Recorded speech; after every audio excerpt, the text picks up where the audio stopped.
Mittagessen kommen. Soll ich seinen Teller dann wieder mit rausnehmen? Ja, nimm ihn nur wieder mit. Ja. Der kommt ja doch vor auf Nacht nicht heim. Das sind wir jetzt schon gewohnt von ihm. Ach, es ist wirklich ein Kreuz mit dem Mannsbild. Also, seit ich bei euch da am Hof bin, da hab ich von den Bauern noch nicht viel zum Sehen gekriegt. Wo steckt er denn immer? Beim Wirt hockt er beim Kartenspielen. Was, am Werktag? Bei so einem Bauern war der für auch noch nicht im Dienst. Ha, warte nur, wenn du mal länger da bist. Da wirst du deine blauen Wunde erleben. Da werde ich wohl nicht lange im Dienst bleiben. Denn so eine schlamperte Wirtschaft, die taugt mir nicht. Ja, der Bauer ist ja sonst nicht unehm, aber kümmern tut er sich rein um gar nichts. Ja, nicht auf mich abrackern. Also, gar so abkrackern schaust du eigentlich nicht aus. Von außen nicht, aber innerlich. Der Bauer, der braucht halt jemanden, der sich um ihn kümmert. Ja, wenn er nicht so lor war, dann war es vielleicht auch besser. Wieso denn? Kümmert ihr mich vielleicht nicht um ihn, ha? Du, seit sein Weib gestorben ist, führe ich ihm das Hauswesen. Das ganze Jahr gönnen wir keine freie Stunde, also mehr kann man sich doch nicht bekümmern um ihn. Okay, so hab ich's doch gar nicht gemeint.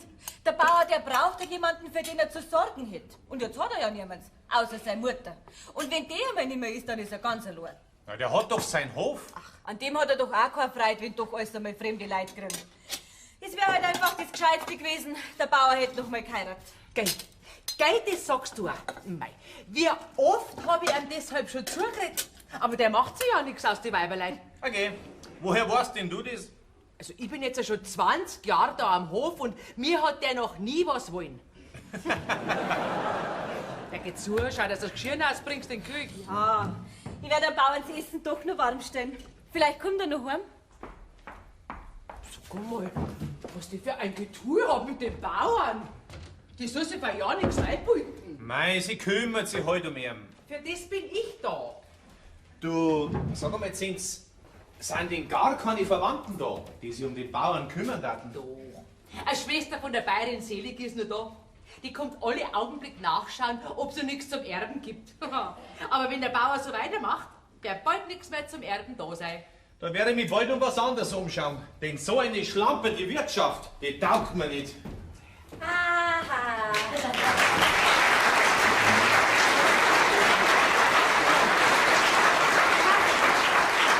Seid ihr schon fertig mit Mischen? Ja, aber wieder mal ohne Bauern. Ja, es ist ein Kreuz. Es wird immer ärger mit ihm. Aber auf mich hört er ja nicht mehr, der Lauscher, der...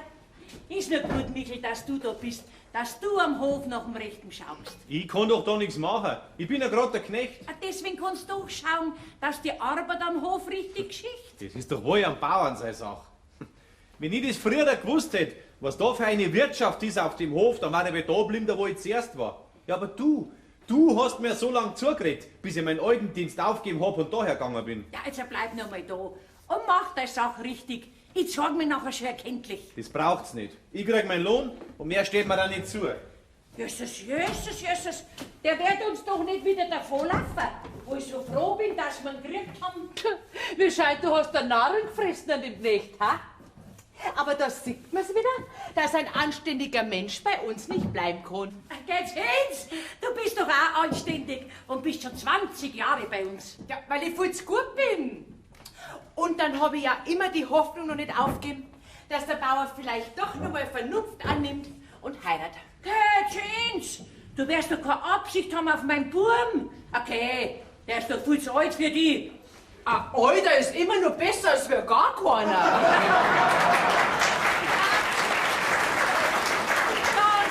hast du auch wieder recht. Wir müssen heute ein bisschen auf neu herrichten, gell? Dann darf das schon nur eine Zeit lang gehen als Ehemann. Okay, das braucht's doch gar nicht. Wenn auch die Schale rau ist. Aber der Kern, der ist gut. Aber mir will ja nix. Was ist jetzt? Soll ich zum Kramer gehen oder gehst du selber? Nein, ich geh schon selber. Ist recht. Und wenn der Bauer kommen soll, dann bin ja ich da, gell? So. Du, Froni, wenn du mit mir gut auskommen willst, dann magst du niemanden schöne Augen hin, gell? Was meinst du denn? Ich versteh dich nicht. So, du verstehst mich nicht. Ich sag dir nur das eine. Ich bin schon länger da auf dem Hof als wie du. Und das kannst du auch merken. So schön als wie du bist, bin ich schon lang gewesen.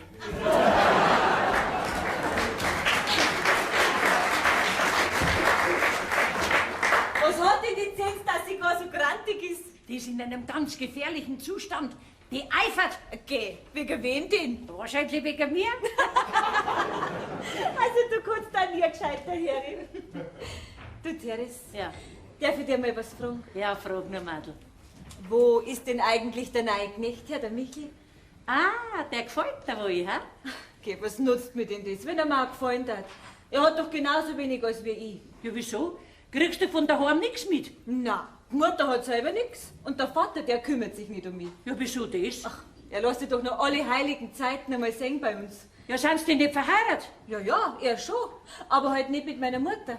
Ach so. Weißt, die Mutter hat halt immer gemeint, ich könnte mal Sache kriegen. Und dann hat der Vater wieder geheiratet und dann ist es natürlich aus. Ja, Madel, da musst du wehren um dein Recht. Na, das will die Mutter nicht haben. Aber recht ist das nicht, dass ich in Dienst gehen muss. Bloß weil der Vater die Mutter nicht geheiratet hat. Ja, wer ist denn überhaupt dein Vater? In Eckwiesen hat er anwesend. In Eckwiesen? Ah, da müsst ihr ihn kennen.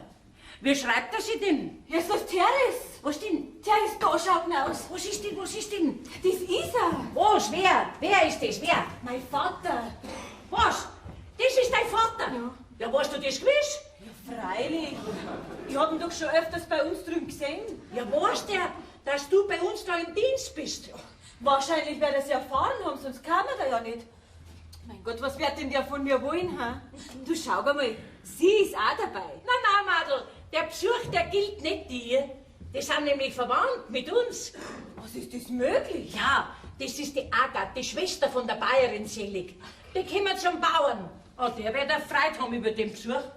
Was, das ist die Agathe? Ja. Du weißt was, ich gehe nur lieber aus dem Weg. Madel, das wird dir nicht viel nützen. Denn so viel wie ich die Agathe kenne, bringen wir den Besuch so schnell nicht mehr los. Und man muss denen doch in die Hände laufen. Oh mein Gott, mein Vater wird schauen, wenn er mich sieht. Hoffentlich schaut er an der Schreck nicht. Ja. Du sagst aber niemand was davon, gell? Auch den Michel nicht. Nein, ich sag niemand was. Aber freuen tut's mich doch, dass ich das weiß. Ja, die ist so jung, gell? Die kann davon laufen. Aber ich mit meinem Bierschnackler. Aber was? Ich hock mich da her auf die Ofenbank und ich schlaf ein bisschen. Ja, ja, einer alten Frau muss man glauben, dass sie ein bisschen einen Schlaf hat. Ja, mein Gott.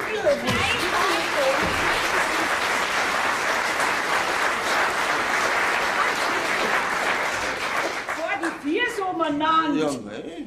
Ja, was ist jetzt das? Da ist überhaupt kein Mensch da. Ja, da kann ich auch nichts dafür, das ist nicht... Ja, da hockt ja die Teres. Oh, die schlaft doch Tag und Nacht. Und ich glaube, die ist nicht mehr ganz richtig im Kopf. Aber bei unserer Hochzeit war es noch recht zünftig beieinander. Ja. Teres, wir sind da, wir. Was ist denn, was ist- Wir. Ja, ihr seid da. Ja, wer kommt denn jetzt zu uns daher? Ich hab doch dem Sixtus geschrieben, dass wir heute kommen. Ich muss ihm doch jetzt meinen neuen Mann zeigen. Ja, gar so neu ist der auch wieder nicht. Wo ist denn der Bauer? Ja, wo wird er denn sein? Im Wirtshaus hockt er. Also, das ist doch wirklich kein Benehmen von ihm, wo er doch weiß, dass wir heute kommen. Vielleicht ist er gerade deswegen ins Wirtshaus. Unter der Woche geht der ins Wirtshaus. Was sagst denn du dazu, Josef? So schön möchte ich es auch einmal wieder haben. Sei du Staat und sei froh, dass ich dir das Wirtshausgehen abgewöhnt hab. Mei, das ist halt einmal so eine Schwäche von mir. Es wird eh schon geredet über den Sixtus, wie er es jetzt treibt. Da kann man doch nicht zuschauen dabei. Warum? Was hast du denn schon wieder erfahren? Beim Wirt soll er erzählt haben, dass er das Heiraten noch einmal im Sinn hat. Na, da hab ich nichts gehört davon. Na und wenn er? Das war noch lange nicht das Schlimmste. Ja, was meinst denn du? Meine arme Schwester Selig, die dreht sich im Grab um, wenn er ihr das antät. Und drum sind wir auch herkommen. Ja, aber solange deine Schwester gelebt hat, hast du wenig sein lassen da am Hof. Naja, die hat auch nie ein Verlangen gehabt nach dir. Das kannst ja du gar nicht wissen. Aber ich kann mich noch gut erinnern, wie ihr das zu Herzen gegangen ist, wie der Sixtus ihr die Schand antun hat wollen. Was denn für eine Schande? Ja, wie er sein lediges Kind am Hof nehmen wollte. Ja, ja, und das hast du damals glücklich hintertrieben. Gott sei Dank, dass ich ihr das ersparen hab können. Sie war mir auch recht dankbar dafür. Mein Gott, wie oft hat's mein Herz ausgeschüttet deswegen. Darum habt ihr immer gestritten, wenn ihr zusammengekommen seid. Also, ich kann mich an keinen Streit erinnern. Nicht? Na. Dann muss aber der Gedächtnis schwer nachlassen haben. Ich weiß noch ganz genau, wie ihr euch alle zwei in die Haare gekriegt habt, weil ihr alle zwei hinterm Sixtus herwärts. Okay, du hast das doch an Sixtus nie verzeihen können, dass er deine Schwester geheiratet hat und nicht die. Da weiß ich ja gar nichts davon. Es ist auch kein Wort wahr davon. Ich hab meiner Schwester ihr Glück von Herzen gönnt. Denn wenn ich wollen hätte, sitzt ich heute als Bäuerin da auf dem Hof. Schade. Was ist schade? Hab ich schade gesagt? Ja, schade um deine Schwester, weil sie gestorben ist. Ich kann ja froh sein, dass der Bauer deine Schwester geheiratet hat, sonst hätte ich dich gar nicht gekriegt. Hast mich ja, Josef. Leider. Was redst du da immer so zweideutig daher? Ja, das ist halt einmal so eine Schwäche von mir. Schicke mal rüber zum Wirt. Ja, gut. Ich schicke einen Knecht rüber. Der kommt dann am Bauern holen, gell? Du, Therese, was ich gehört hab, soll sie neue Dienstboten gekriegt haben. Hast du das auch schon wieder erfahren? Therese, du Therese, komm gleich wieder rüber, gell? Lass uns nicht so lange allein da herin. Na, bin gleich wieder da. Armer Teufel. Ja, wie meinst du das? Schade, dass ich nichts hab, was ich dir schenken könnte. Ja, warum möchtest du denn du was schenken? Ja, weißt du, mir erbarmst. Und weil ich keinen Menschen leiden sehen kann. Ja.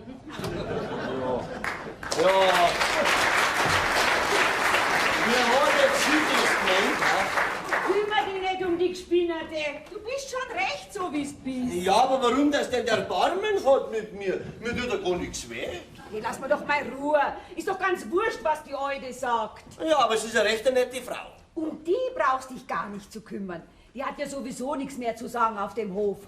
Aber auf den Sixtus müssen wir Acht geben, dass der uns keine Dummheiten macht. Ja, was denn für Dummheiten? Du, der soll sich ja ganz eine junge Magd am Hof genommen haben. Josef, da müssen wir wachsam sein. Wenn sich der Sixtus von dieser Dirn einfangen lässt, nachher sind wir die Dummen. Ja, dann kannst du dann auch nichts machen. Ja, das wäre noch schöner, wo er mir doch den Hof zugesagt hat. Ja, das kann er sich immer noch anders überlegen. Ich werd schon fertig mit ihm. Ich hab damals auch meinen Kopf durchgesetzt, wie er sein lediges Kind am Hof nehmen wollte. Ja, du Agathe, was hat jetzt eigentlich der Sixtus mit diesem Kind damals gemacht? Zäunen hat er müssen. Aber wenigstens war es ihm aus die Augen. Aber vielleicht war er halt froh, wenn er dieses Kind auf seinen Hof da hätte. Kann schon sein, dass er froh wäre. Aber ich nicht. Ja, aber schau mal, wir sind doch auf diese Erbschaft gar nicht angewiesen. Angewiesen oder nicht. Du, der Hof lässt sich doch zu Geld machen. Geld. Ja, Geld haben wir doch selber nur. Ja. So ein blödes Gerät, als ob man jemals genug haben könnte. Du, mit dem Geld, da könnten wir uns eine Leiter in den Himmel aufbauen. Also wenn ich im Himmel so viel Eintritt zahlen muss, bleibe ich lieber heraus. Nimmst du halt einen Stehplatz für das Land dann schon, gell? Ja, bist du auch schon wieder herin? Ja, das siehst du ja. Bist schon lang da? Ah, was sagst du? Oh, hat Herr wieder gar nichts, gell? Es wird auch gut sein. Du, Therese, warum hast du zuerst gesagt, dass du einen Erbarmen hast mit mir? Jetzt hör doch endlich auf mit den Schmarren. Hast du um den Sixtus geschickt? Ja, und ich hab sogar sehr präsent gemacht, dass du gleich wieder heimfahren kannst. Ja, aber jetzt weiß ich immer noch nicht, warum dass du ein Mitleid hast mit mir. Weil du der arme Schluder bist, aber zum Glück warst du das nicht. Ah, der Herr, sauf, wirst das brauchen können. Ja, ein Schnapsel. Mein Mann trinkt keinen Schnaps. Ja, was trinkst denn nachher du? Limonade und warmen Kamillentee.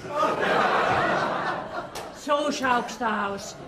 Ja, mag der keinen Schnaps nicht? Ja, was, Therese, mögen da den schon, gell, aber... Ah, du darfst nicht, hä? Ja, was, der Schnaps ist halt einmal so eine Schwäche von mir. Das kommt mir an. Ja, das ist ja die Agathe. Bist du auch schon wieder da? Nein. Was hast denn da für einen dabei? Mich? Ist das vielleicht gar dein neuer Alter? Das ist mein Mann, der Josef. Naja, viel ist ja gerade nicht dran an dir. Bist du immer schon so gewesen? Oder hat's dich erst so zusammengerissen, seit du mit der Agathe verheiratet bist? Red nicht so saudumm daher. Ich meine ja nur. Es wäre doch nicht so gehen, als mit deinen zwei Seligen, die wo du schon aufgebraucht hast. Kriegst du schon immer genug zum Essen? Bei mir ist noch kein Mann verhungert. Dann sind sie von selber gestohlen.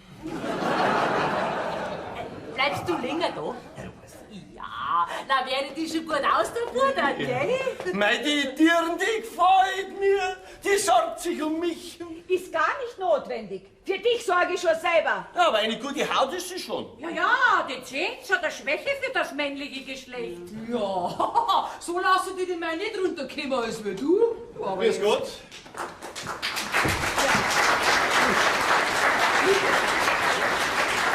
Du hast den Bauern nicht gleich mitgebracht. Nein, der hat jetzt gerade keine Zeit. Wieso keine Zeit? Weil er gerade ein Herz Solo in der Bratzen hat.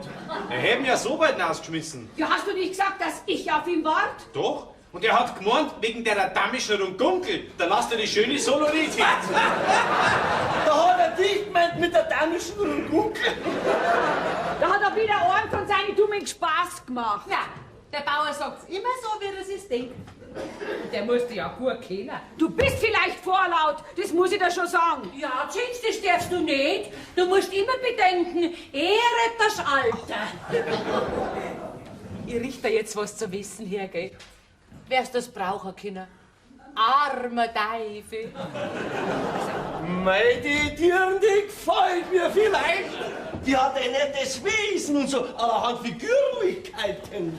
Was gehen dich ihre Figürlichkeiten an? Die hat aber wieder mehr Schwäche für sowas.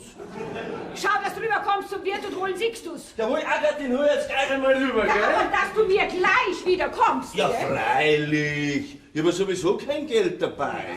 Aber ich werde jetzt den Sixtus gleich mal fragen, wie er dazu kommt, dass er dich eine damische Rungunkel heißt, gell? Aber nicht, dass deswegen ein Streit mit ihm anfängst, gell? Nein, das nicht, aber er darf sowas nicht sagen zu dir. Ich darf sie auch nicht.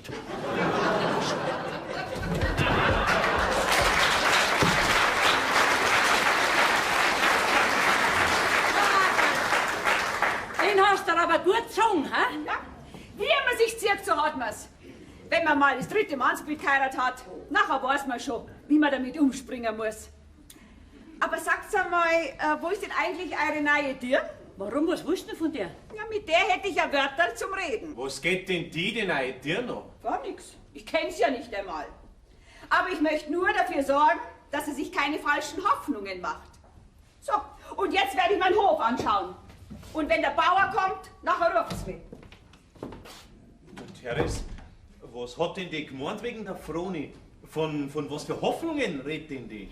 Die Agathe hat Angst, die Froni kann der Bayerin werden am Hof. Was Bayerin? Die Froni? Ja, da müsste ja die Froni einen Bauern heiraten, wenn sie Bayerin werden soll.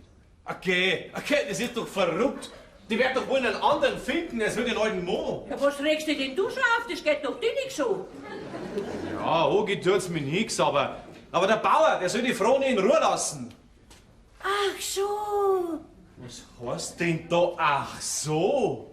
Ja, du wärst doch nicht morgen, ne? Nein, ich mein gar nichts. Nein. Ich bin ja direkt aufs Hirn gefallen, gell. Die Froni ist dir ganz wurscht. Ma, jetzt kennst du das Madel erst ein paar Tage und schon hat's geschnackelt. Bei mir, da schnackelt's entweder gleich oder gar nicht. Ja, und Sie? Was sagten Sie dazu?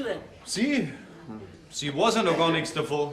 Ah, du hast ja gar nicht gesagt, dass du sie gern hast. Nein, es kann ja doch zu nichts führen. Und für die Liebschaft, da ist mir's gut. Aber andere sollen die Froni auch in Ruhe lassen.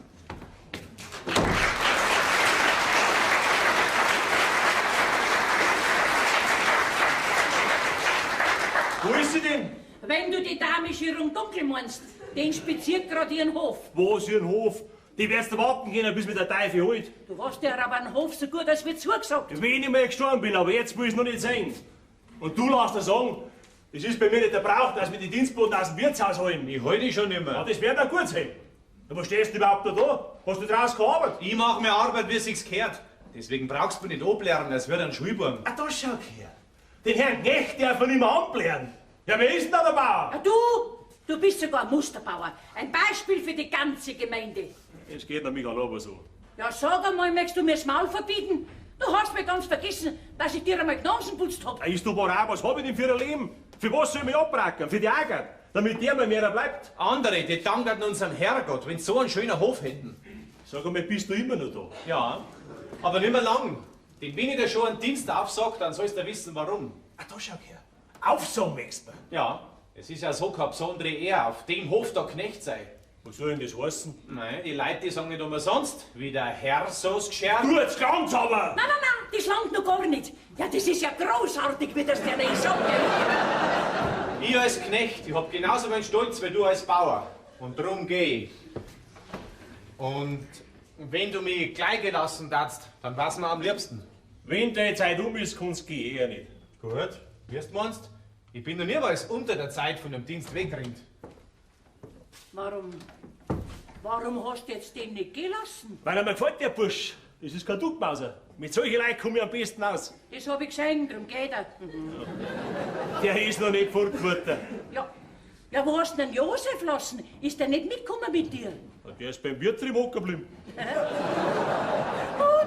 Hat er direkt zusammengeschimpft? Warum hätte er mich schimpfen sollen? Wegen der damischen Runkel, die du so alte geheißen hast. Hat's ja der Michel gesagt. Das hat er gut gemacht. Herrschaftszeiten, wenn wir den Besuch noch schon wieder draußen hätten, gell? Nein, deine Verwandte kannst du nicht gut nachschmeißen.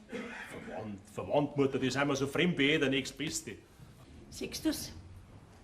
Du hast schon einen Verwandten, der dir näher stehen müsst, als wir die Agathe.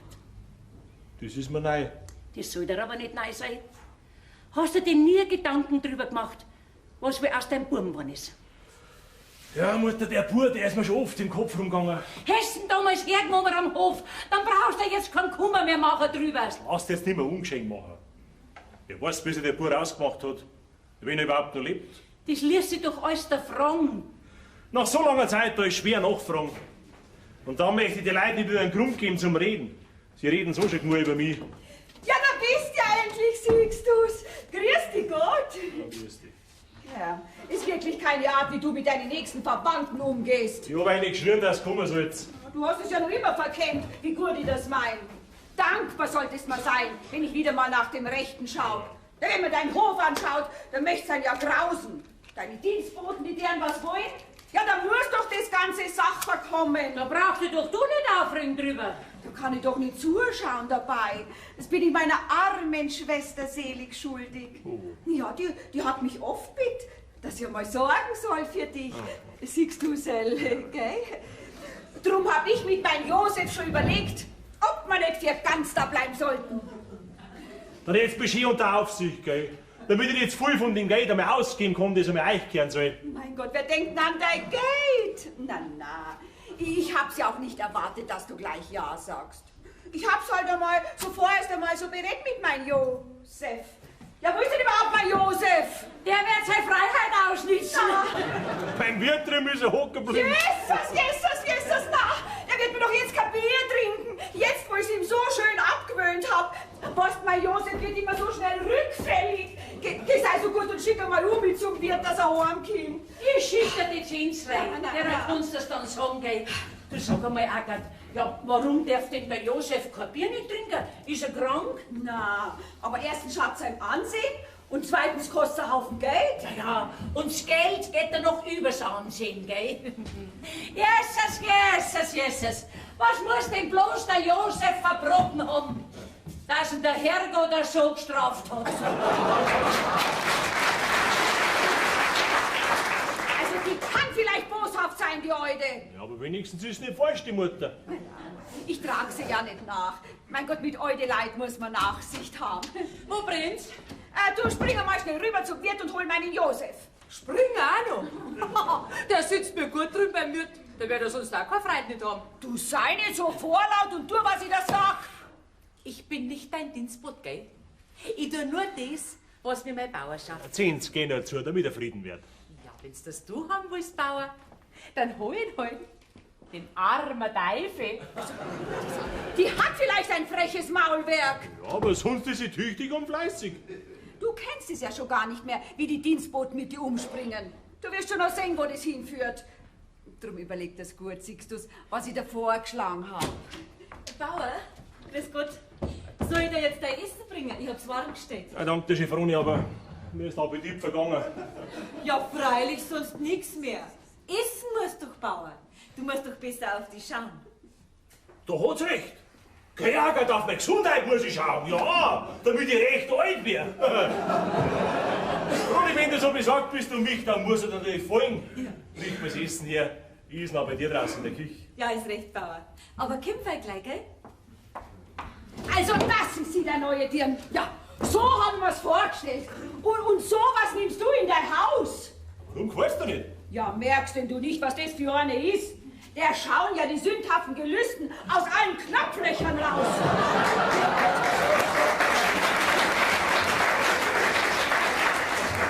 Und sowas hast du um dich rum. Ich hab sogar recht gern um mich rum. Also, das wäre wirklich nicht notwendig gewesen, dass du so eine junge Magd ins Haus nimmst. Das schaut unserem Ansehen. Ist das so groß, euer Ansehen? Ja, ich mein doch schon. Drum folg mir. Siehst du's? Schau, mir ist doch nur um dein Seelenheil zu tun. Ich hab mir gedacht, um mein Geld. Kennst du das nicht, wie die ihre Fallstrick auslegt nach dir? Na, das hab ich gar nicht gewusst, dass ich noch so begehrenswert bin. Die will nicht dich, sondern den Hof. Ja, und auf den warst du schon mit Schmerzen, gell? Freilich, weil er mir auch zusteht als deine einzigen Verwandten. Ja, du kannst doch auch bloß zu Geld machen. Was anderes weiß, wenn's Kinder hätte, hätte alles einen Sinn, weil alles in der Familie bleiben. Aber so ist der Wurscht, was da mit Geschichte. Aber so, du bist gut. Wo soll denn ich jetzt auf einmal Kinder hernehmen? Aber das hast du schon übersehen, gell? Drum ist der Wurscht, wenn du mal mehr oder weniger machst. Bauer, wo bleibst du denn? Das Essen steht auf dem Tisch. Komm gleich runter. Ja. Ja, Gott, dann hätten wir uns nichts mehr zum Sagen. Bevor du fährst, wärst bestimmt noch für Gott sagen zu mir, nicht? Und ich geh jetzt da rein und lass einen Schmecker da drin, bei der Dirn mit dem sündhaften Klusten.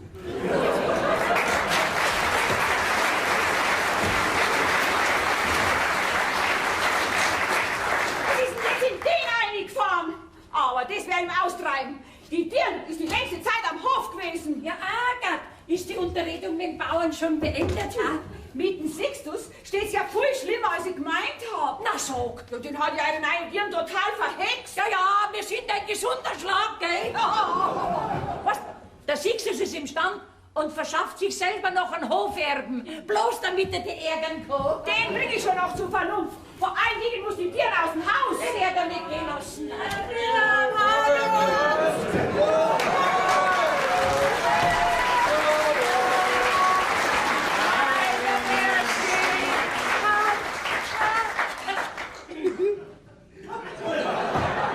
Grüß dich gut, Agatli.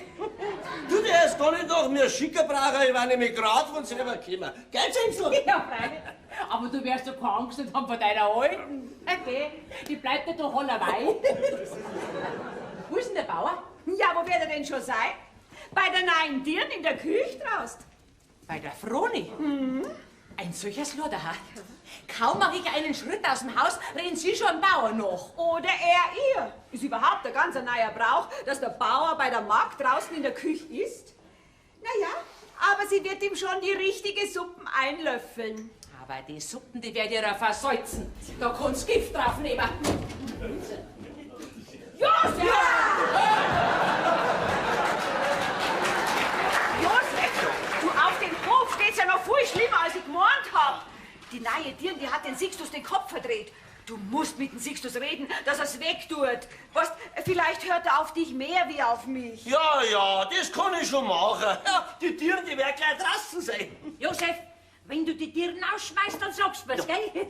Da möchte ich nämlich auch gern dabei sein. Schaut das aber zuerst ganz genau an, bevor du das rausschmeißt. Ganz genau musst du das anschauen.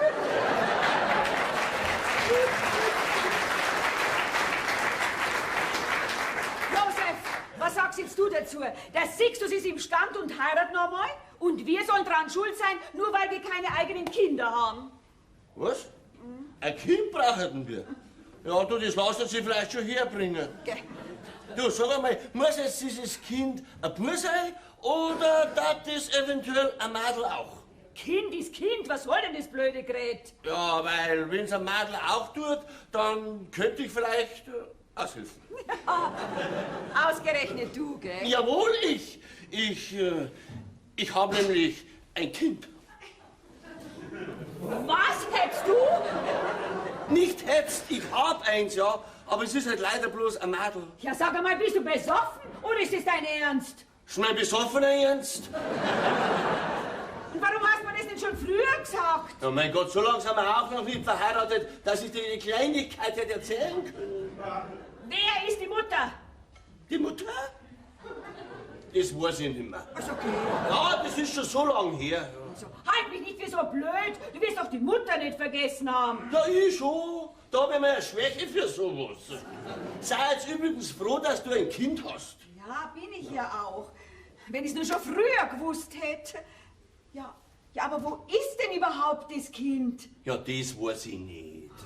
Aber das wird sich schon finden lassen, wie man es sucht. Ja, dann such möglichst schnell. Ja, pressiert denn das schon so? Ja, freilich pressiert's. Ja, merkst denn du nicht, was wir für einen Trumpf in der Hand haben? Du, das Kind ist jetzt ein ganzer Bauernhof wert.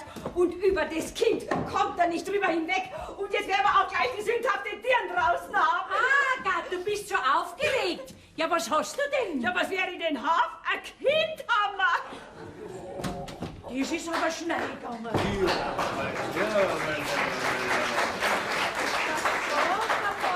Ja, wo habt's denn das Kind? Ja, wenn ich nur gerade eine Ahnung hätte. Ja, die guten Geister, ja, gibt's denn das? Was hast du denn? Ja, da, das ist ja. Ja, Frone, wie kommst denn du daher? Ihr zwei kennt euch. Das ist doch mein Vater. Na, Frone, was tust denn du da? Ja, ich bin die Neidirn. Was? Die ich rausschmeißen sollte?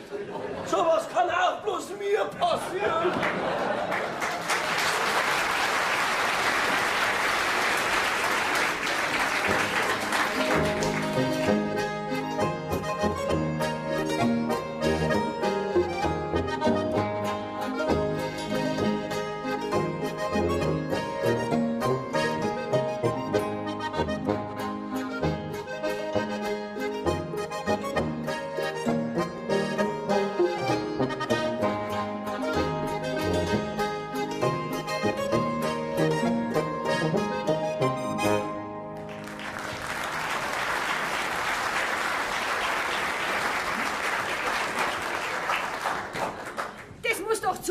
Siehst du's, dass die Sache jetzt ganz anders ist, wo wir doch ein eigenes Kind haben? Ehrlich gesagt, Agat, geht mir an Josef seine Tochter gar nicht so. Das ist doch der gleiche Sündenbanger, wie der meinige gewesen ist. Aber jetzt hat uns ja der Himmel ein Zeichen gegeben. Jetzt können wir an Josef sein Kindl gut machen, was man da ihm verschuldet haben. Ja, so kann man es auch betrachten, ja. Ehrlich gesagt, Agat, sehe ich dem Josef seine Tochter gar nicht einmal ungern als Bayerin auf meinem Hof. Wirklich? Ist es wahr? Naja, wenn wir das Kindl bloß schon gefunden hätten. Ja, wieso gefunden? Ist doch schon da. Was sagst du? Unser Kind ist da? Ja, wo ist denn? Ja, auf meinem Hof natürlich. Ja, wieso natürlich? Mein Josef weiß doch selber nicht, wo sie ist. Ja, jetzt weiß er schon. Was der weiß und sagt mir kein Wort davon. Ist das Kindl von mein Josef in der Nähe und ich weiß gar nichts. Aber ich hab's halt den ganzen Tag schon gespürt, weißt? Mir war's einwendig, was mir so besonders. Ja, du wirst nicht Mittag zu viel gegessen haben wahrscheinlich, ja. Aber sag, wie kommt es, dass ich das Kind überhaupt noch nie zum Sehen gekriegt hab? Und wie schaut's aus? Schaut's bei den Josef Ja, gleich? das lässt du am besten von deinem Josef erzählen, gell? Ach, direkt Herzklopfen habe ich jetzt. Mit dem Kindl hat mir der Josef wirklich eine große Freude gemacht. Da tragst du ihm den Fehltrick gar nicht nach. Na, wir sind ja alle mit der Erbsünde behaftet, nicht? Und nachher ist ja auch schon so lange Ja, her. da das hast du vergisst recht. man dann schon.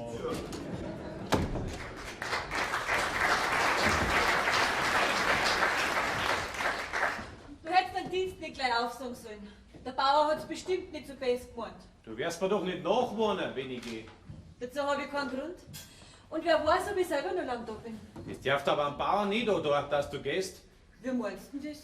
Ja, schreit er schon am Biertisch rum, dass er's heiraten im Sinn hat. Das kannst du nicht machen, wenn er deiner nicht schon sicher war. Ja, du bist ja verrückt. Der Bauer denkt doch da nicht an mich. Das kannst du zum anderen vormachen, aber nicht mir. Ja, ich siehst doch, was er dir für Augen hinmacht. Und wenn's wirklich so wäre, was geht's denn dir um? Ich kann's ja verstehen, dass du lieber Bayerin bist als wer Magd. Und den alten Mo, den musst du jetzt zum Hof mit in Kauf nehmen. Sag einmal, Michel, bist denn du eifersüchtig? Ach was, ich bin bloß froh, wenn mir Zeit rum ist, dass ich gehen kann. Ja, dann geh halt. Wenn schon so dumm bist und nicht kennst. Was kennst? Nix, du Esel. Na, was ist mit euch noch los? Habt ihr gestritten?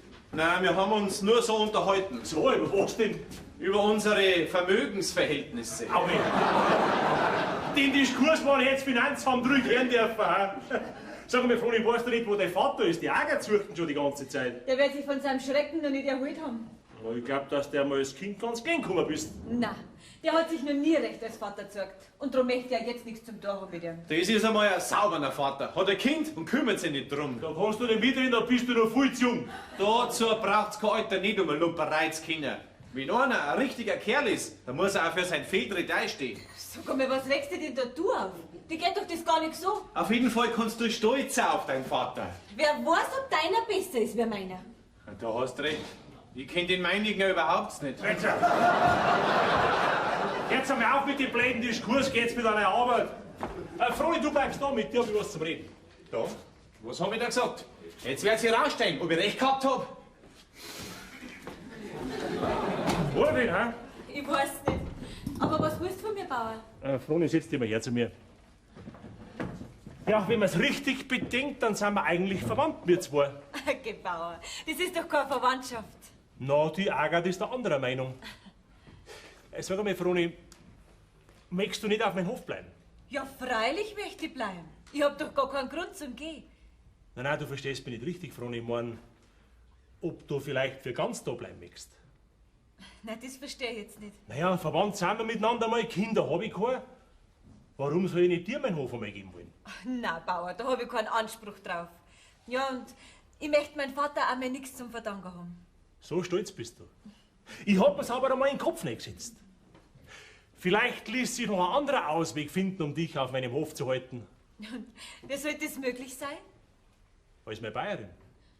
Aber Bauer... Ich verlange jetzt keine Antwort. Schau, Froni, was ich dir bieten kann, das war eine Heimat, wo du das gut hättest. Und ich war nicht mehr so allein. Und wenn ich dir meinen Namen geben will, Froni, dann nur deshalb, dass später einmal niemand den Hof streitig machen kann. Ja, ja, ich weiß ja, dass du mir's gut meinst, Bauer. Aber... Sag jetzt nichts. Nur das eine, dass du bei mir bleibst. So oder so. Das möchte ich gern. Aber das andere, das kann halt nicht sein. Ja, ich verstehe dich gut. Du erwartest ein bisschen mehr vom Leben. Einmal, da wäre der Junge gekommen und den Trumpf, den kann ich natürlich nicht mehr stehen. Aber reden wir nichts mehr davor jetzt.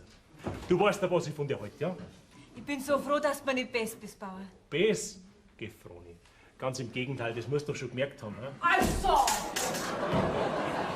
wenn ich nicht störe, dann möchte ich das Fräulein Froni bitten, dass wieder an die Arbeit geht. Oder soll ich heute alles allein machen? Ja, ich komm ja schon zins. Das siehst du jetzt, dass mich der Bauer aufgehalten hat. Ja, das habe ich deutlich genug gesehen.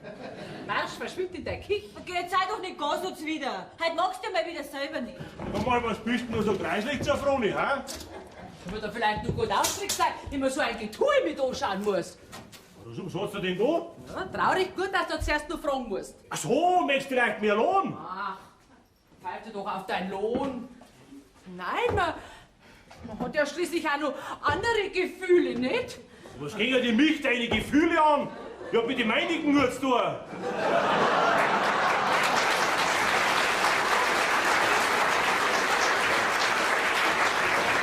Das habe ich deutlich genug gesehen.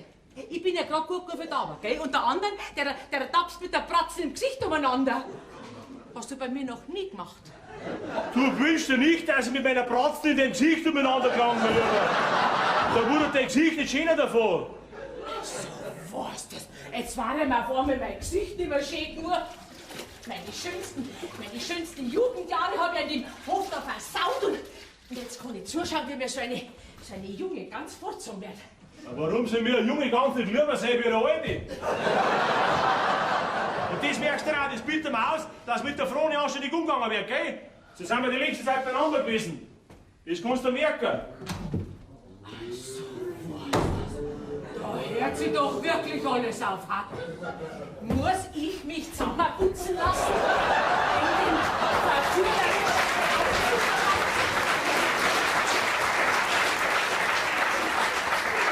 In den wenn es hätte den Fußluck, den hauen wir das ums Gesicht. Aber der Bauer, der wird schon nur mehr einsehen. Was haben wir gehabt? Da soll sich ein Mensch auskennen mit diesem Weiberlein. Du zuerst habe ich geglaubt, sie trifft der Schlag, wie er das mit dem Kind eingesteht. Du drauf mich hinterher noch Lob dafür. Du sag einmal, weißt du überhaupt jetzt, wer dein Kind ist? Na, noch nicht. Das muss er da ganz langsam beibringen. Weißt, so tröpfelweise. Wie eine Medizin, damit sie sich nicht aufregt. Ja, das muss ja ein furchtbarer Anblick sein, wenn sich der Alte aufregt, gell? Ja. Na, das ist für mich.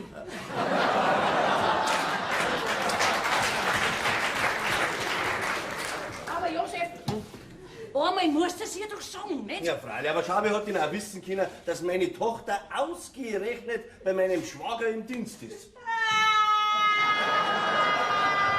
Schätzeli, ja, was ist denn mit dir? Du hast ja deine schönen Schweinsheigerl voller Wasser. Ja, was hast denn? Was war es? Als wir es immer gefallen lassen. Ja, hat die den wer kaut? Der Bauer. Das ist aber die wahre Liebe nicht. Was hat er denn gemacht? Verkauft hat er sie. In die? Nein, eben nicht. Aber in die Frohlinie, scheinheilige Larven. Da brauchst du doch du nicht aufregen drüber. Nicht nachher. Die ganzen Jahre her habe ich meine besten Gefühle aufgekommen für ihn und er. Er trampelt mit den Füßen drauf umeinander. Auf deine Gefühle. Mit der Schuhnummer. Da müssen deine Gefühle sauber ausschauen. Also Zinsel, ich wollte dich war am Sixtus-Steiner stellen. Du, ich wüsste deine Gefühle viel besser zum Schätzen. Okay, das nutzt doch mir nichts. Sag einmal, bist du mit deiner Agat nicht schon geschlagen worden, ha? Ich habe wieder mal eine Schwäche für die Weiberleid. Ah, Zinsel, geh weiter, hör einmal da Weinen auf. Da dreht mir das Herz im Magen drin um. Da geh her. Lass dich von mir ein bisschen trösten. Da geh her. So. Josef, brauchst du da deine Hände dazu zum Trösten, ha? Also ich kann den Sixtus nicht verstehen, dass er sowas Liebes nicht nehmen kann. Geh, das sagst du auch. Ah, wo doch so allerhand dran ist an dir. Deine Sympathien richten sich bei dir auch nach dem Lebendgewicht, gell? Ich habe wieder mal eine Schwäche für alles, was rund ist. Es ist jetzt bloß schade, dass du schon verheiratet bist. Ja, das macht doch nichts. Ja, das macht doch überhaupt nichts. Du kannst immer zu mir kommen, wenn du einen Trost brauchst. Da darf aber der Alte nicht daheim sein, gell? Mir sagen wir ja gar nichts. Das braucht sie nicht wissen, gell? Nein, du mit deiner Agat möchte ich absolut nichts zum Tun haben. Da brauchst du jetzt gar keine Angst nicht haben. Du bist nicht die Erste, die sich von mir trösten lässt. Da geh her. Jetzt hör einmal das Weinen auf. Der Sixtus ist das gar nicht wert. Ja. Schade um deine Gefühle. Mei, du kannst vielleicht gut trösten. Ja, ist ja gar kein Kunststück bei so einem lieben Kinderl. Du weißt was? Ja, weißt du was? Jetzt gibst mir du ein Puzzle und dein Schmerz wird gleich leichter. Nein, da bin ich jetzt gar nicht scharf drauf. Da kannst du jetzt sowas sagen. Schau, gerade fürs Puzzeln habe ja ich eine besondere Schwäche. Au, wenn's nachts. Ist das was Schönes, wenn man so ein liebes Kinderl im Arm hat? Wieso, Kind?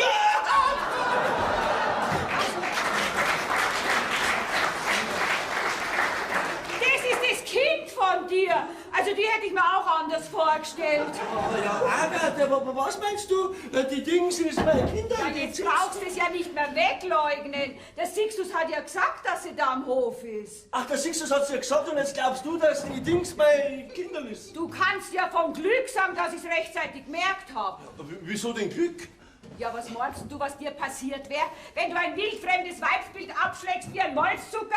Ich glaube, da war ich schon zum 3. Mal Witwe. Das ist jetzt eine saudumme Geschichte. Aber interessant für so eine Familienforscherin wie ich bin. Naja, also besonders viel brauchst du ja nicht einbilden auf deine Tochter. Und gleich schauen tut's dir auch nicht. Das ist wohl der Mutter nachgraben. Ja, das kann schon sein. Ja, Agatha, ich möchte jetzt nicht, dass es da jetzt ein Missverständnis gibt. Da gibt's gar kein Missverständnis. Ich bin froh, wenn die Heimlichkeiten jetzt ein Ende haben. Ja, und dir muss doch auch lieber sein, wenn du dein Kind nicht mehr verleugnen brauchst. Ja, wie du meinst, Agatha. Ja, hast denn du überhaupt gewusst, dass sie da am Hof ist? Keine Ahnung habe ich gehabt. Keine 10 Rosse mit dahergebracht. Ich hätte es gar nicht mehr gekannt. So? Ja, nachher hast du ihn kennt? Ja, freilich hat mich gleich Kind. Also, liebes Vaterle, vergisst mir doch nicht. Nein. Ich habe schon immer so Zeit lang gehabt nach dir.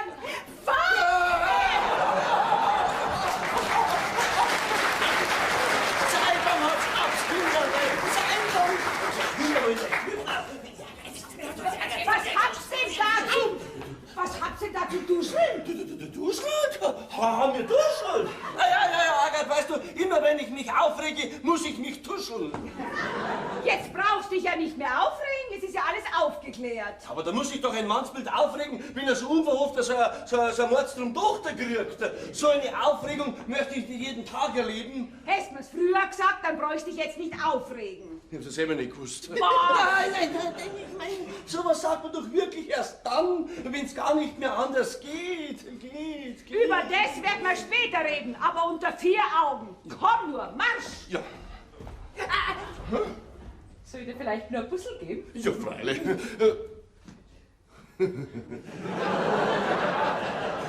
Was meinst du, Agathe, soll sie mir noch eins geben können? Ja, ich hab ja nichts dagegen. Mich freut's ja, wenn das Kind so an dir hängt. Aber nachher kommst, gell, aber schnell. Ja. Oh, mein Lieber. Jetzt hast du mir fast zum Schwitzen gebracht, gell? Wieso? Warst du vielleicht nicht zufrieden mit mir als Kind? Ja, schon, aber ich fürchte nur, dass unser Familienleben nicht lang dauern wird. Teres, tu mir den einen gefallen und schaff mir ein anderes Kind vom Hof, sonst ist das Unglück geschehen. Josef! Ja, ich komm schon, Zuckerschneckerl, bin schon da.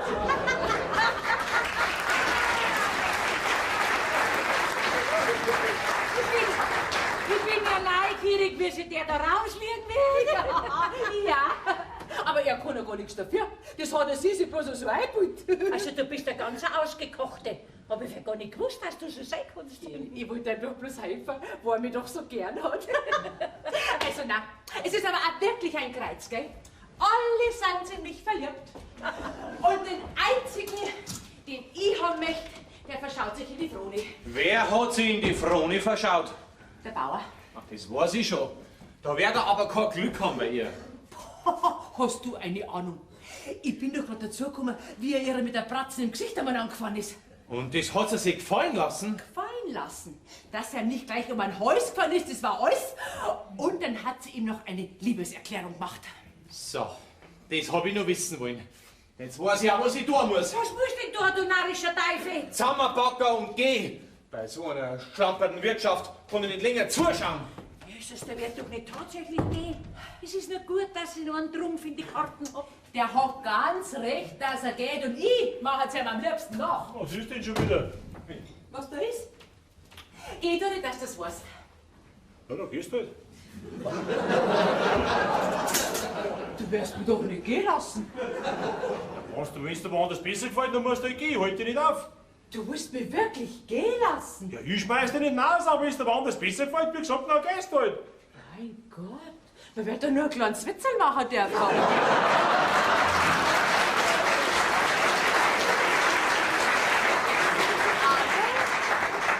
Vielleicht bleibe die auch wieder da unter Michel. Was soll denn das heißen? Wenn du die Frone wegtust.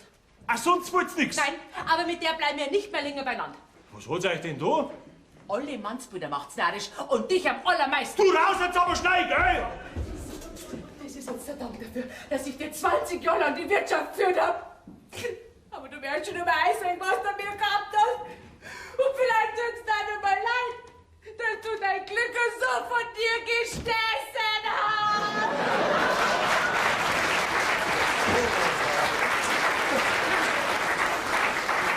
Sollen wir vielleicht bei den Dienstboten noch Vorschriften machen lassen? Also, an Michel darf ich nicht gehen lassen. Der ist noch nicht fort. Ja, schau her, feuert der keine Perle aus der Krone. Das magst du selber betteln, tu ich nicht, Mutter. Du, siehst du's? Dein Bub müsste jetzt auch so in dem Alter sein, so wie der Knecht. Fangst du jetzt schon wieder davon an, da will ich nichts mehr hören davon. Siehst du's? Wie heißt denn dein Bub? Wie du heißt? Mein Bub? Das weißt du nicht. Ah, du bist mir ein sauberer Vater. Hat er einen Buben und weiß nicht einmal, wie er heißt. Es ist noch gut, dass ich wenigstens weiß.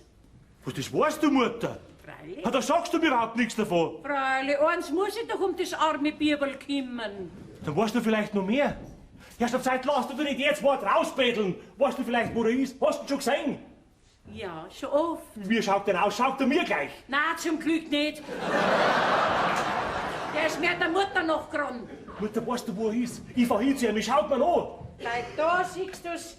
Ich hol den. Wieso? Warum ist der in der Nähe? Ganz in der Nähe. Aber siehst du's? Hock dich zuerst hin, gell? Nicht, dass die umhaut. Michael! Michael, komm mal rein! Mutter, das ist nicht notwendig, dass der Knecht was davon erfährt. Der Michael wird schon erfahren müssen. Das ist er nämlich, dein Bub. Der Michi? Aber wie kommt der als Knecht in mein Haus? Höchste Zeit war's, dass ich ihn hergeholt hab, bevor der Hof noch ganz zum Teufel geht. Mutter und er? Weiß ich es auch? Nein, ich hab ihm nichts gesagt. Ich hab ja nicht gewusst, ob er mit dir als Vater einverstanden ist. Schon Zeit, dass mir noch früher was davon gesagt. Jetzt weiß ich nicht einmal, wie er ihm unter die Augen treten soll. Ja, du und die Agat, was meinst du, was die Agat dazu sagt? Vielleicht zerspringt's, dann sind wir's los.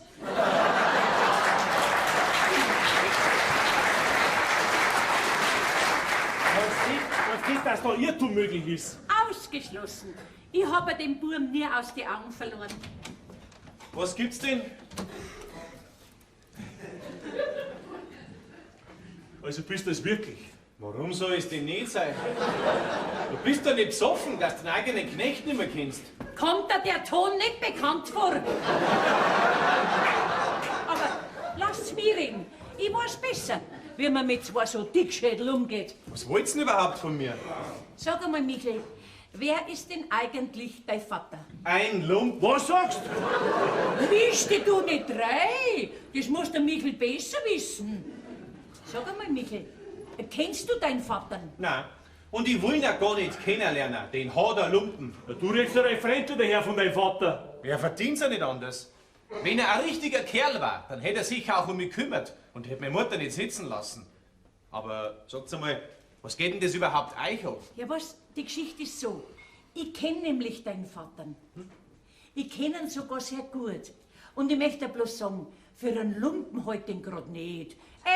Für einen Waschlappen.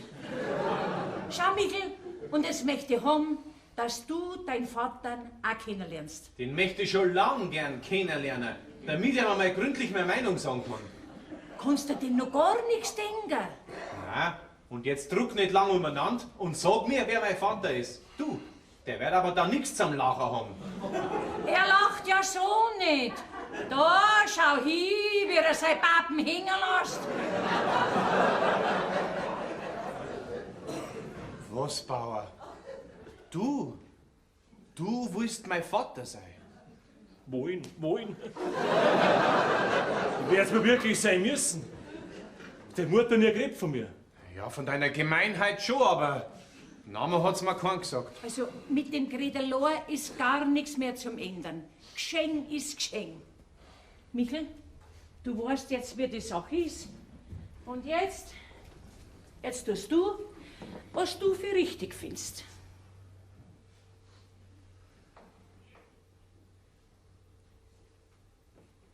Dann sage ich halt, grüß dich Gott, Vater. Naja, Bub, es ist meine Schuld, dass wir nicht früher zusammengekommen sind. Es fragt sich nur, was werden soll jetzt. Was jetzt werden sollte, geh doch wieder. Es freut mich, dass du mir wenigstens jetzt die Wahrheit gesagt hast, aber jetzt ist mein Platz nimmer bei dir. So wirst du nicht pressieren mit dem Fortgehen. Herrschaftszeiten habe ich so einen Lackel von einem Burm und weiß von nix. Mikl, wenn du schon mir jetzt nicht bleibst, dann wegen dem Hof. Der braucht dich. Und wenn du noch einmal heiratst? Wer hat dir denn den Floh ins Ohr gesetzt? Den Floh habe ich auch schon ganz deutlich husten gehört. Und wenn, dann war auf dem Hof immer noch Platz für dich. Nein, dann kann ich nicht bleiben. Mikl, ich kann dich nicht zwingen, aber wenn du bleibst, dann macht's mir eine große Freude. Also, überleg das. Sakra. Die Neuigkeit, die braucht Schlucker. Begreifst du es jetzt, warum dass ich mich so auf die kapriziert hab? Ja, Teres. Ja, das heißt? Ja, jetzt kann ich ja gerade so gut Großmutter zu dir sagen. Ja, freilich! Ja, und laut muss das sagen, damit's die Agat hört.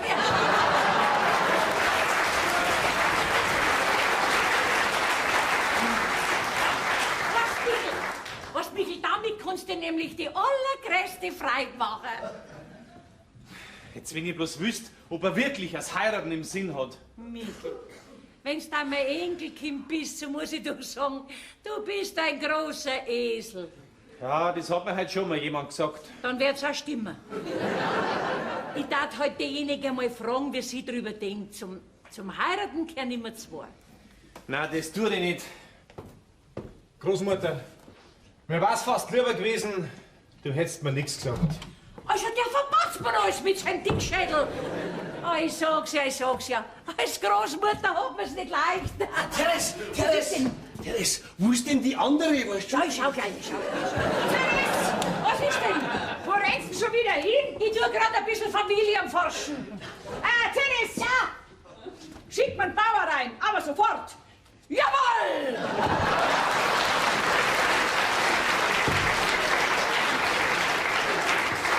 Wir müssen jetzt schauen, dass wir was Schriftliches in die Hand kriegen wegen deiner Tochter. Sonst überlegt sich das Sixto später wieder anders. Ja, aber mir wär's jetzt schon lieber, wir fahren dann wieder heim. Also heimgefahren wird erst, bis alles in Ordnung gebracht ist. Aber mir wär's lieber, du lass mir mit dem Bauern allein. Du redst ja doch bloß am Blödsinn daher. Ja, aber wo soll ich denn dabei hingehen? Mein Gott, gehst du deiner Tochter dabei? Ja! Aber nur weißt, was du angeschafft hast. Und ich möchte hinterher keine Vorwürfe hören. Was soll ich dir denn vorwerfen? Mich freut's ja, wenn das Kind so an dir hängt, was? Das kann nur unser Vorteil sein. Ja, so redst du jetzt. Später ist wieder ganz anders daher. Bevor der Bauer kommt, geh nur... Ja, aber nur weißt, was du angeschafft hast. Ja, Ich ja. würde niemals dann eingehen, weißt, was du nicht Ja, angeschafft geh hast. nur zu!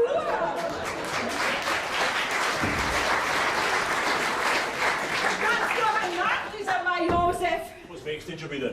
Siehst du's, Majosef möchte gern wieder heimfahren. Ach so, möchtest du für gut sagen?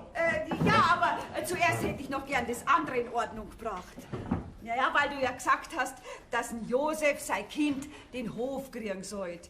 Ja, und da wär's mir heute recht, wenn du mir was Schriftliches geben tätst. Was ich gesagt hab, das ist gut. Ja, das schon, aber mein Gott, du könntest ja noch einmal heiraten und das arme Kind käme dann zu kurz. Da wisst ihr das schon einen Ausweg.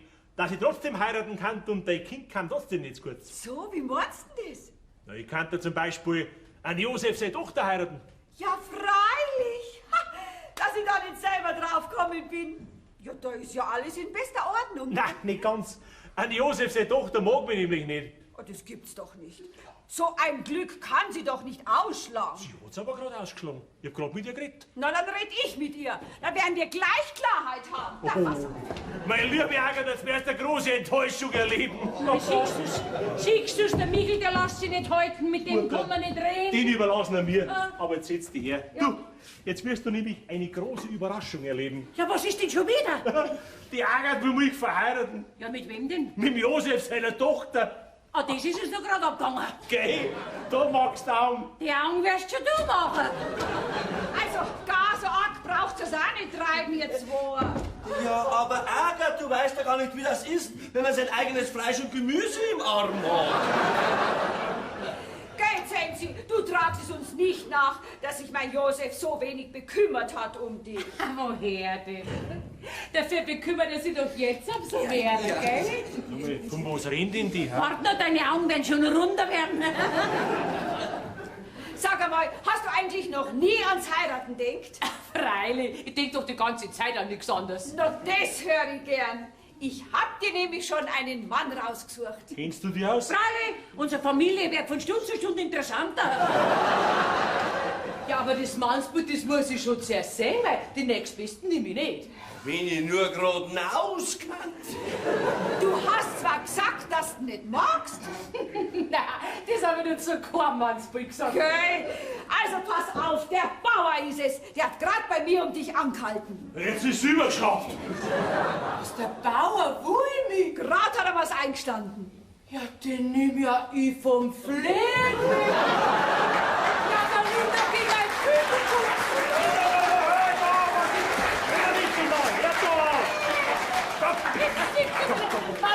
Warum bist du denn so schüchtern? Das hätte man doch ruhig selber sagen können. Siehst du's allein?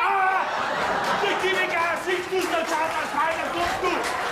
Rampel, du Gescherter, du. Ah, das ist aber nicht der richtige Ton für Brautleute. Schau, dass du in der Küche rauskommst. Ja, merkst du mir jetzt da nicht? Nein, ganz und gar nicht. Ich hab mir's ja gleich gedacht. Mir hätt's ja selber gewundert, gell? Ja, aber siehst du's, was soll denn das heißen? Wir haben's doch gerade miteinander Ja, ausgemacht. was ausgemacht? Vom Josef seiner Tochter war der Rede, aber nicht von der Zins. Zins, wo bleibst denn so lang? Hätte nur rechtzeitig mein Testament. Gut, Froni, dass du da bist. Dein Vater möchte mit dir reden. Was, du, Vater? Was willst du denn von mir? Und kein Loch, wo ich jetzt rauskomme. Wie sagst du zu mein Josef? Ja, Vater, sag ich. Er ist halt leider mal. Ja, sag einmal, du alter Haremschwächter, wie viel Dichter hast denn du noch? Während sowas nur passieren kann. Was passieren kann? Jetzt habe ich die verkehrte Tochter gefunden. Josef? Das kommt nur daher, weil ich so schlecht sieg. Nachher ist es gar nicht die richtige. Jetzt nicht mehr. Und das ist deine Tochter? Josef sagt die Wahrheit, so stimmt bei deinen sämtlichen Nachkommen der Stammbaum nicht mehr. Und was ist mit der Zens? Die habe ich irrtümlich geboren.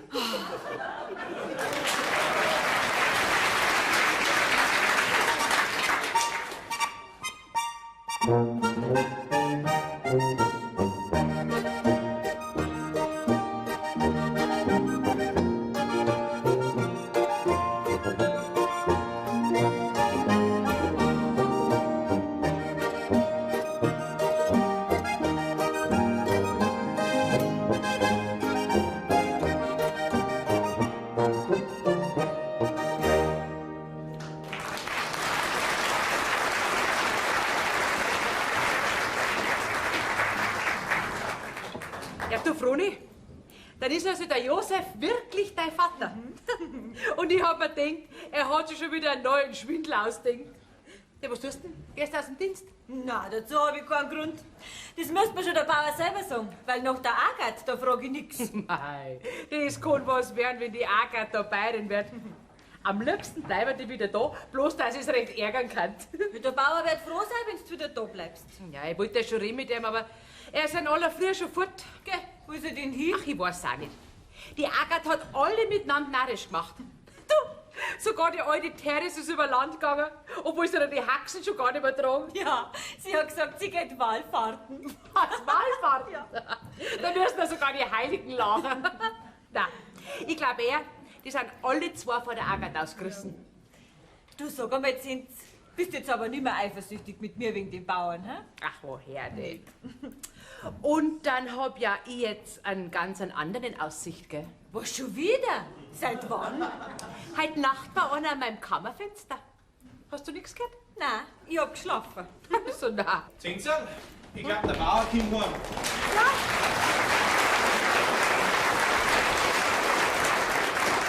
Du, Michael, hast jetzt du auch nichts gehört heute Nacht?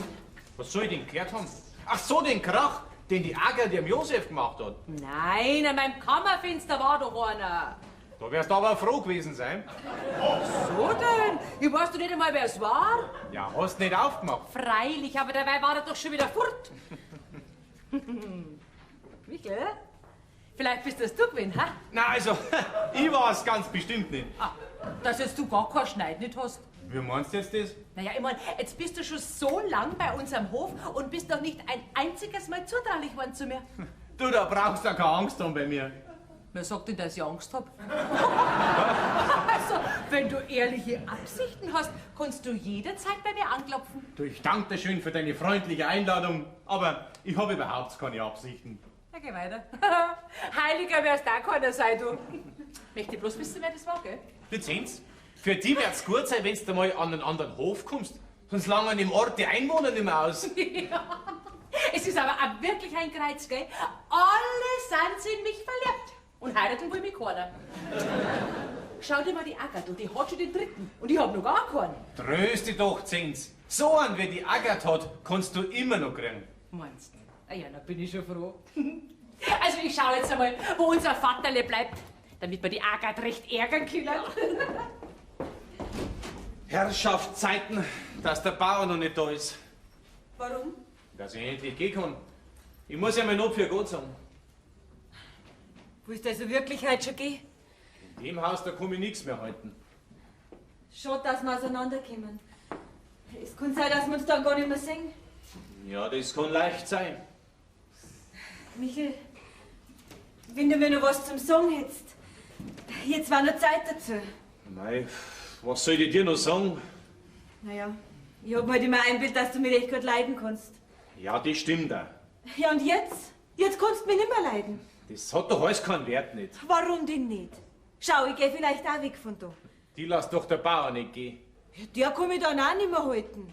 Vielleicht lässt du die gern halten. Ja, wenn du es so denkst, brauchen wir freilich nicht mehr reden miteinander.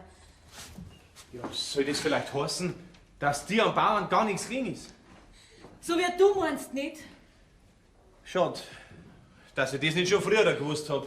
Ja, was dann da bleiben? Na, das nicht, aber... Was aber? Mein Gott, so red doch endlich einmal. Ach, es nützt doch sowieso nichts mehr. Dann kann ich dir auch nicht helfen, wenn du das Maul nicht aufbringst. Das ganze Gepäck, das Gepäck, Alter, Gepäck, komm doch zum Drum, oder?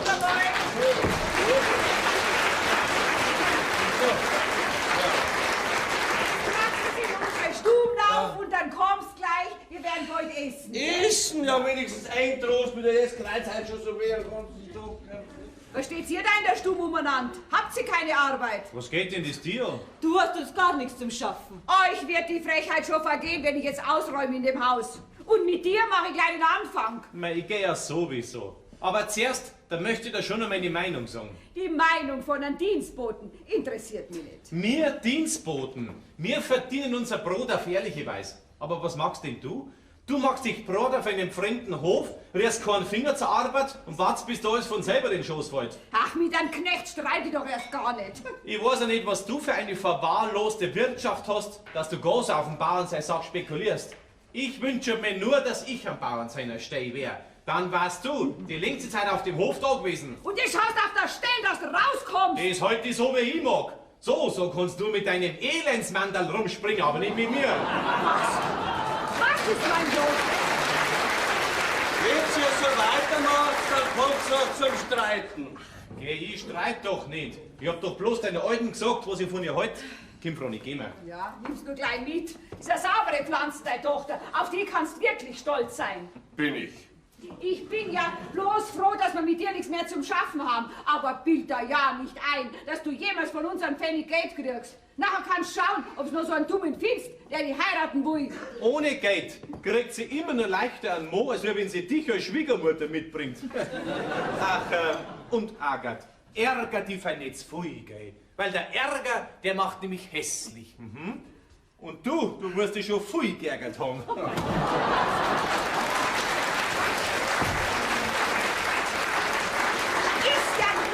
Schade, dass dein Töchterl nicht mir gehört. Der setzt dich den Dickkopf schon zurecht. Meine Tochter hat keinen Dickkopf. Nicht?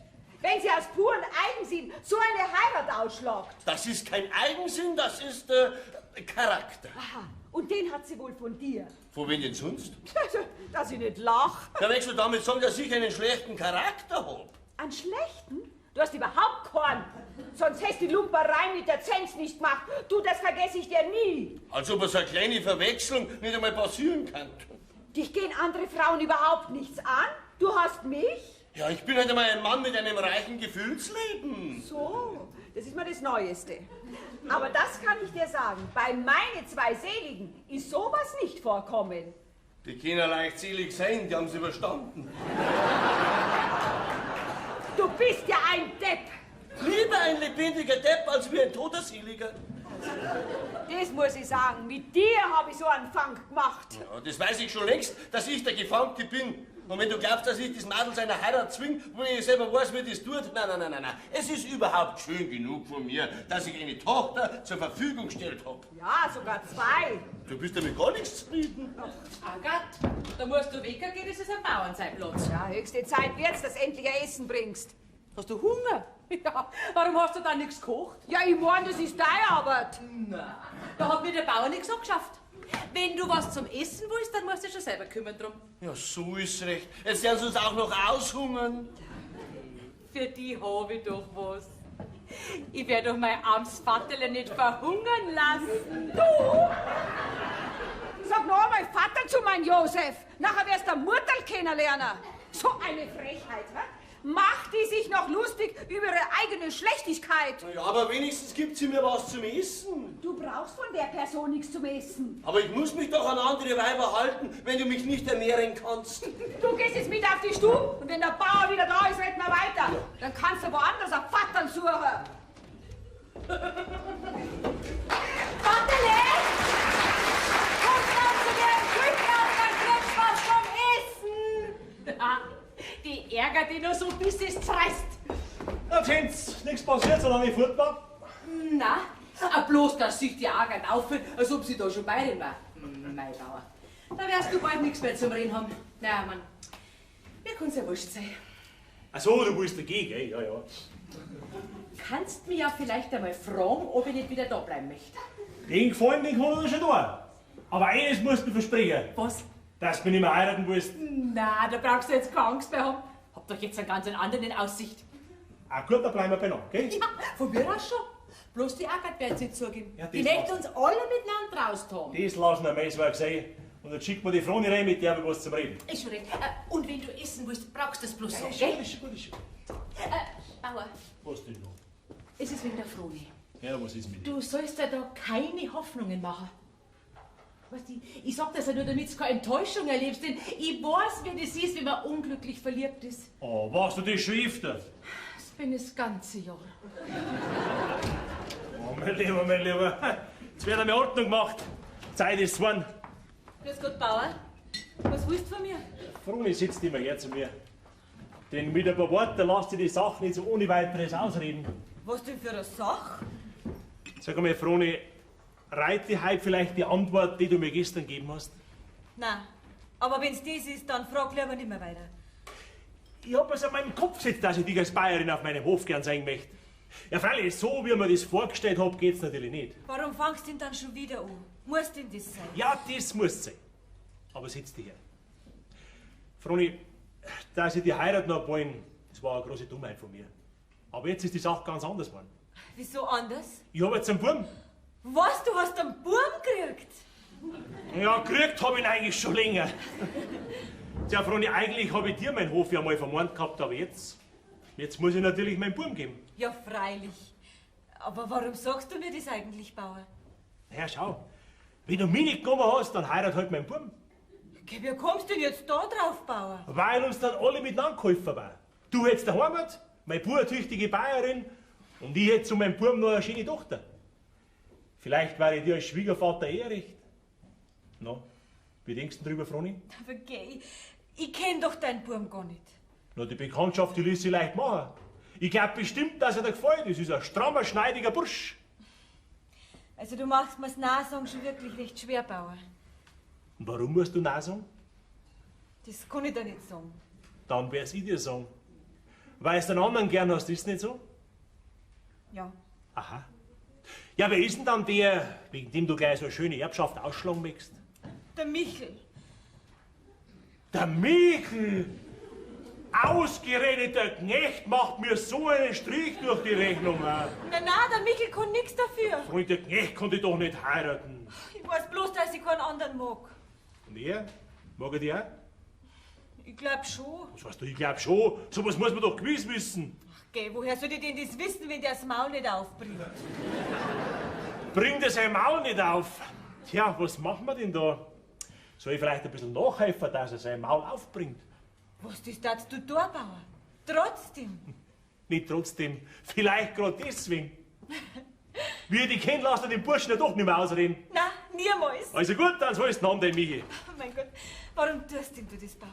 Mei, weißt du, in der heutigen Zeit, wo die Dienstboten so rar sind, da möchte ich eigentlich gern früher. Jesus, ja, er hat ja gesagt, er möchte heute schon gehen. Mei, da wird's vielleicht spät sein, dass du was ausrichten Das kannst. überlassen wir mir, ich red schon mit ihm. Ja, grüß dich Gott, siehst du's? Jetzt bin ich schon froh, dass du endlich daheim bist. Froni, geh mit an die Arbeit. Ich hab die lang nur aufgehalten. Ja, Bauer, wenn du das fertig bringst, mei, dann tu ich jetzt lieb alles, was ich nur kann. Dass du überhaupt noch reden magst mit dieser undankbaren Person. Die schaut dich an deiner Stelle überhaupt nicht mehr an. So redst du von einem Kind? Ach was, Kind, das ist für mich eine wildfremde Person. Aber sag einmal, Sixtus, wo warst denn heute den ganzen Tag? Ich habe mir schon solche Sorgen um dich gemacht. Ja, am liebsten sperrst du mich mal ganz ein, hä? Na, wer denkt denn an sowas? Aber du brauchst nicht mehr so oft fortfahren. Ich werde das jetzt daheim so schön machen, dass du gar nicht mehr fort magst. Ah ja. Ja, also wenn du Karten spielen willst, dann kannst du es ja mit mir und Josef. Ja, und wenn du unbedingt ein Bier trinken musst, mein Gott, da holen wir heute eine Flasche für die Wochen. Das ist wirklich schön, wie besorgt du um mich bist. Ja, ich hab schon meinen Grund dafür. Ja, ich weiß selber, dass ich dem Hof nicht mehr gewachsen bin. Drum war ich heute einmal fort und habe mal einen reinen Tisch gemacht. Was hast du gemacht? Reinen Tisch habe ich gemacht. Mein Hof habe ich überschreiben lassen. Jesus, na siehst du's? Nein, also den Gedanken hatte der Himmel eingeben. Ja, ich hoff's. Und kein Wörterl hast geschnauft von dieser freudigen Überraschung. Hast du Freude, ja? Ja, ich hab's ja den ganzen Tag schon gespürt, dass ich heute eine große Freude erleben werde.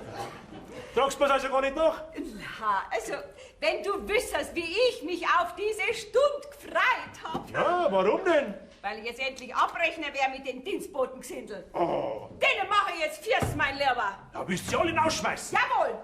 Und den Anfang mache ich gleich mit dem frechen Kerl, den Michi. Wann wollen wir den wieder einmal Wahlfahren?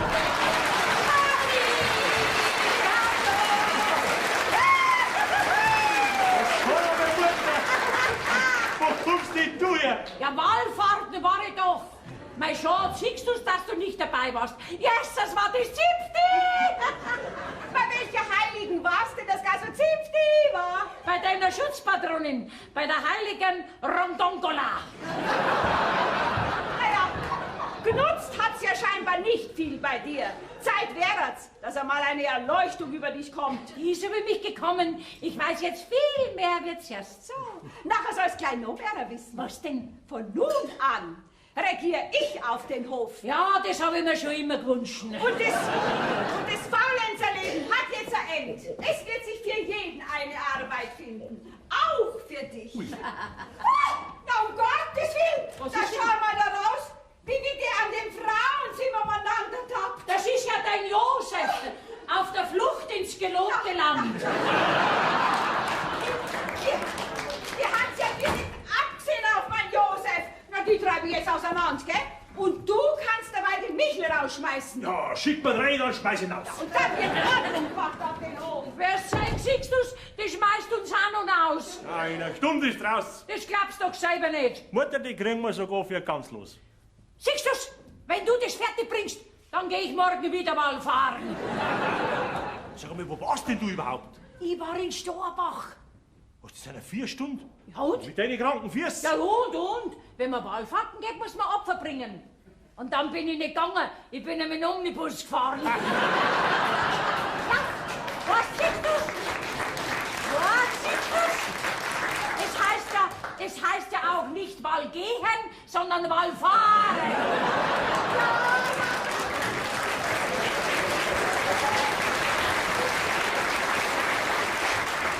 Wie ich dich kenne, hast du bestimmt was anderes im Sinn gehabt fürs Wallfahren. Da kannst du gar nicht so Unrecht haben. Der Agat hat gesagt, ich soll zu dir kommen. Ja, und ich mache mir's jetzt ein bisschen kommod, gell? Und dann habe ich noch eine interessante Neuigkeit für euch. Ja. Der Agat hat gesagt, ich soll ihn rausschmeißen. Das kann ich mir schon denken. Aber ich war da halt so und so gegangen. Naja, die wolltest du ja gegen. Ja, aber vorher hätten wir noch was zu reden miteinander. Was denn noch? Naja, es ist wegen der Froni. Was ist denn mit dir? Sie hat sich überlegt, sie wollte jetzt doch lieber Bayerin werden auf meinem Hof. Geh, das glaubst du doch selber nicht. Sie hat mir doch gerade das Gegenteil gesagt. So wankelmütig sind die Weiber, gell? Jeden Augenblick reden sie anders. Tja, müssen wir die Froni selber fragen, gell? Froni? Froni, komm mal raus. Wenn das wahr ist, nachher. Was ist machen? Nachher kann sie mir bloß leid tun und du damit. Warum denn? Vergönne doch das Glück. Ja, Bauer? Froni, ich habe Michael gerade gesagt, was wir ausgemacht haben. Wirklich? Ich habe ihm gerade gesagt, dass wir zwei uns einig sind. Ja, und was sagst denn dann du, Michel? Freust dich du gar nicht? Es war ein bisschen viel verlangt, dass ich mich da noch freuen soll drüber. Naja, jedenfalls wünsche ich dir halt recht viel Glück, Froni. Und dir auch, Vater. Was, Vater? Ja, dann ist ja der Michel Ja, freilich, das ist der Bub, von dem ich da erzählt hab. Aber Vater, das kann doch gar nicht möglich sein, dass die Froni wirklich gern hat. Ja, das hat's mir gesagt, dass er eigentlich einen anderen gern hat. Das kann eine lustige Ehe werden. Warum nimmst du halt nicht den anderen? Ja, weil der Depp sein Maul nicht aufbringt. So ein Ringviech.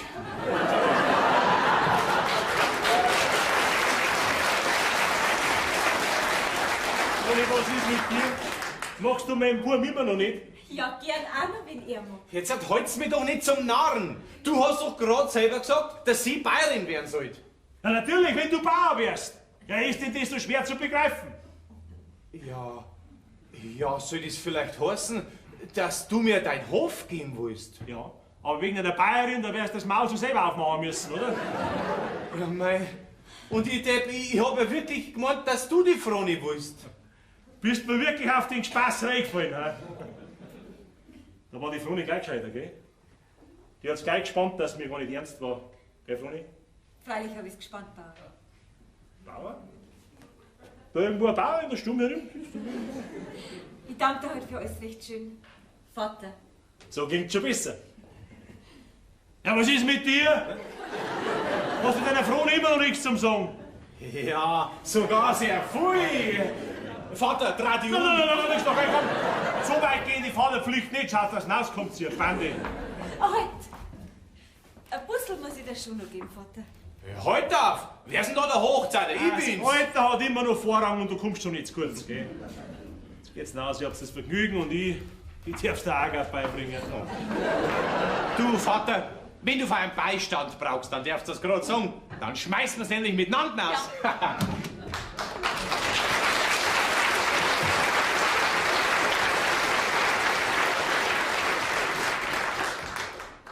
Dem passt's wirklich besser.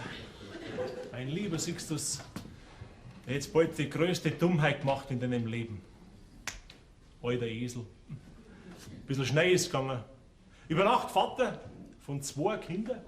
Und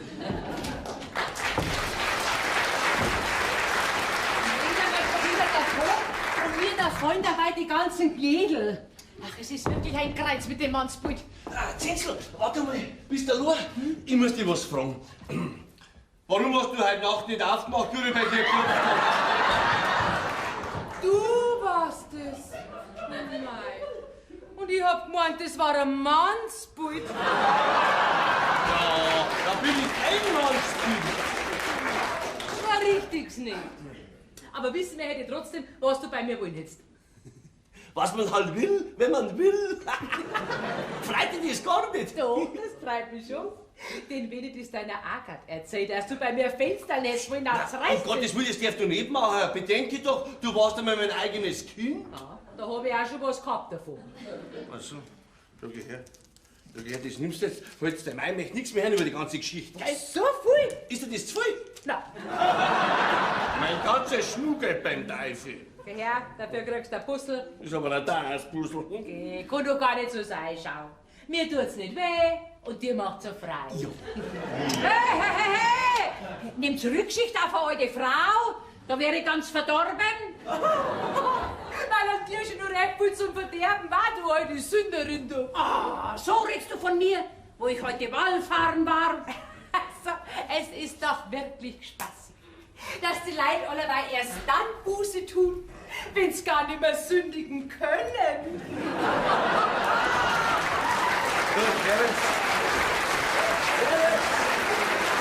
Du Zinzel, gefällt mir vielleicht viel besser wie meine Agat. Das glaube ich dir.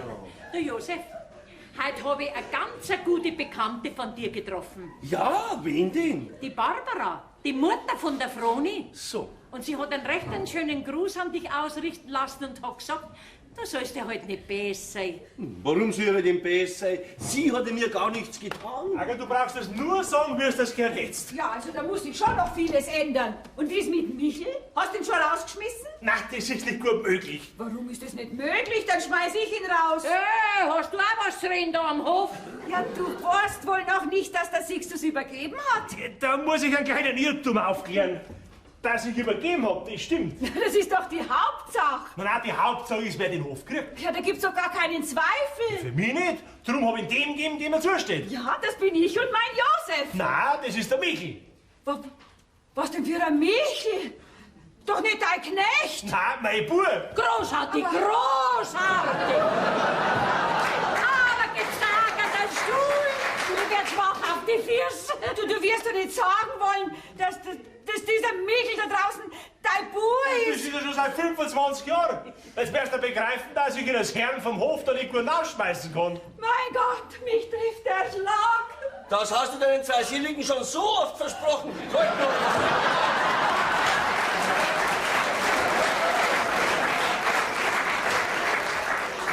Also dem Sündenbankert möchtest du unser rechtschaffenes Erbe geben. Das wird nicht so leicht gehen. Das ist sehr leicht gegangen, ist alles schwarz auf weiß festgemacht. Was? Das ist schon festgemacht. Was macht man denn jetzt? Heimfahren. Heimfahren. Und wer ist schuld? Ja, ich doch nicht. Aber deine saubere Tochter. Hätte sie den Sixtus genommen, hätte der Lackel nicht in den Hof gerührt. Du wirst doch nicht glauben, dass ich Absichten gehabt habe auf die Froni. Hast mir's doch selber eingestanden, dass sie heiraten willst. Das wäre doch gar nicht möglich gewesen. Die Froni heiratet durch die Michel. Was? Das hast du auch schon fertig gebracht?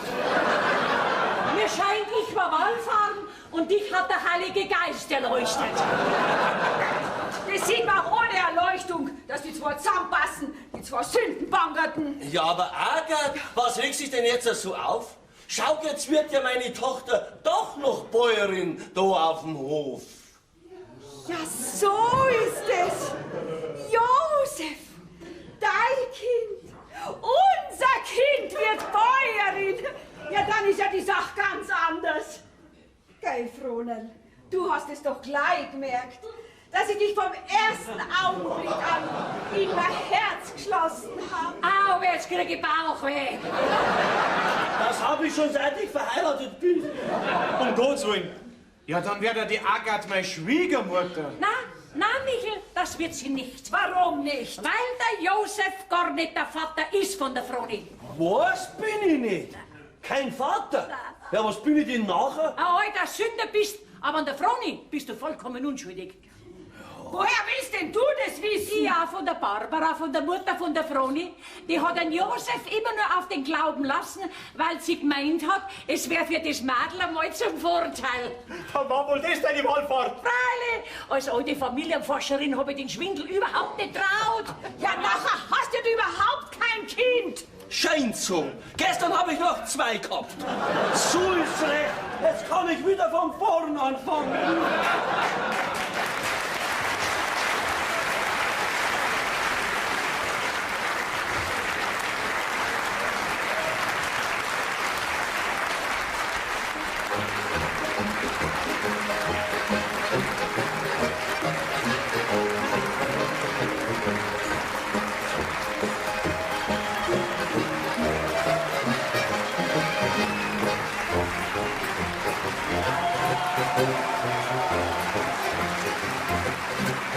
Thank you.